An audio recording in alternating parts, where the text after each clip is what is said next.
Salam, hörmətli müəllimlərimiz, hər vaxtınız xeyir olsun. Xoş gördük sizlərin hər birini. Mən Yazgül Hacıyeva, metodika və pedaqogika üzrə təlimçi.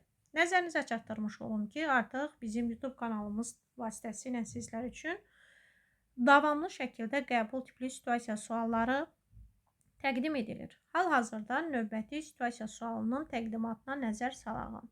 Nəzərinizə çatdırmış olum ki, YouTube kanalımıza abunə olun. Eyni zamanda bu tip suallarla bağlı olan izahlarımızı həmkarlarınızla paylaşa bilərsiniz. Və abunə olun ki, kanalımızda bu tip suallar izah edildiyi zaman dərhal xəbərdar olasınız.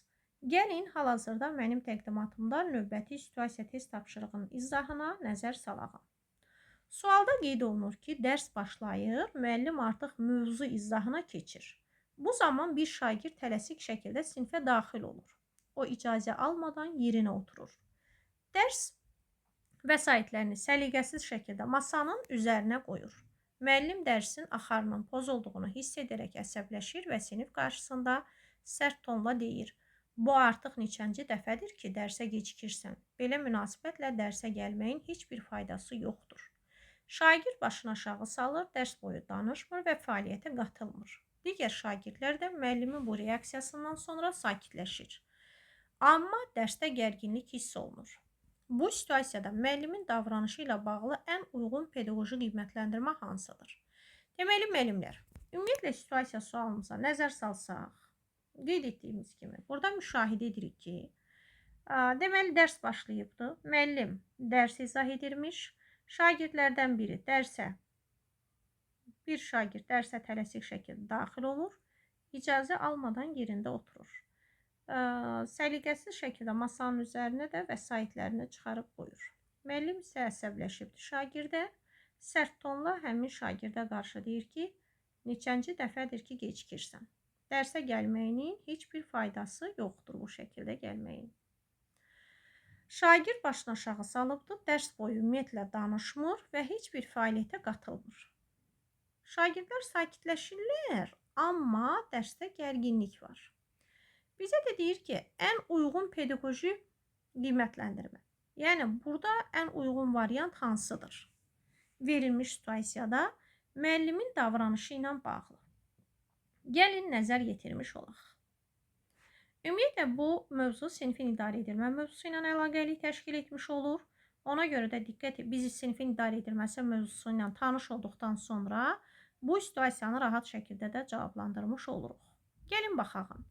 Müəllim sinifdə nizam-intizamı bərpa etmək üçün düzgün qərar verib. Bu da sinifin idarəçiliyinin əsas şərtidir. Müəllimin nizam-intizamı bərpa etməsinə bağlı düzgün qərar deyil. Şagirdi o şəkildə mühakimə etməyimiz doğru deyil. Birinci növbədə biz sinifdə sağlam mühit formalaşdırmalıyıq. Şagirdin gecikməməsi üçün də bizim prosedur və qaydalarımız olmalıydı.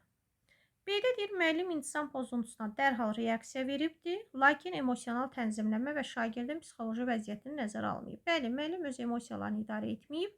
Bu da şagirdin psixoloji vəziyyətinə təsir etmiş olub və müəllim də bunu nəzərə almayıb. Doğru gələn variantlarımızdan biridir, amma baxaqın ki, ən uyğundurmu? Müəllim sinifin nizamını qorumaq məqsədi ilə pedaqoji prinsipə əsaslanaraq obyektiv qərar qəbul edib. Müəllimin burada obyektiv qərar qəbul etməsi yoxdur. Çünki şagirdi mühakimə etmiş olubdur və prosedur qaydasını görmürük. Müəllim davranış pozuntusuna sərt münasibət göstərməklə digər şagirdlər üçün də intisam nümunəsi yaradıb, əksinə heç bir intisam nümunəsi yoxdur. Daha sonra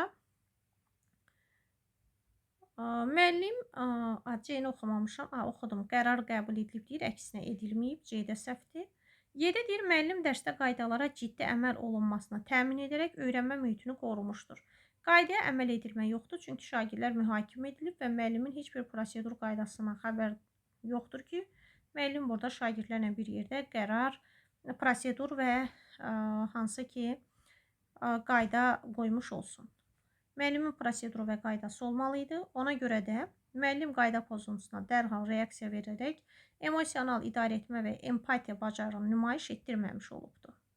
Yəni, müəllim tənbih vasitəsilə nizam-intizamı bərpa etmək əvəzinə vəziyyətin səbəbini soruşmalıydı.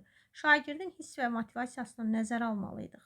Ümumiyyətlə, birinci növbədə prosedur və qaydamız olmalı idi bizim. Yəni söhbət müəllimin səmərəli şəkildə sinfin idarəçiliyindən gedirsə, müəllim burada yalnız qaydanın qoyulması ilə kifayətlənməməli idi. Həm də şagirdlərin emosional təhlükəsizliyini nəzərə almalı idi. Sağlam bir mühitin qorunması lazım idi. Halbuki müəllim sağlam bir mühitin qorunmasını pozub. Ona görə də variant nə olacaq? B variantı. Deməli, müəllimlər, siz mənim təqdimatımda situasiya sualının izahına baxdınız. Növbəti test təhlillərimizdə görüşənə qədər hələlik.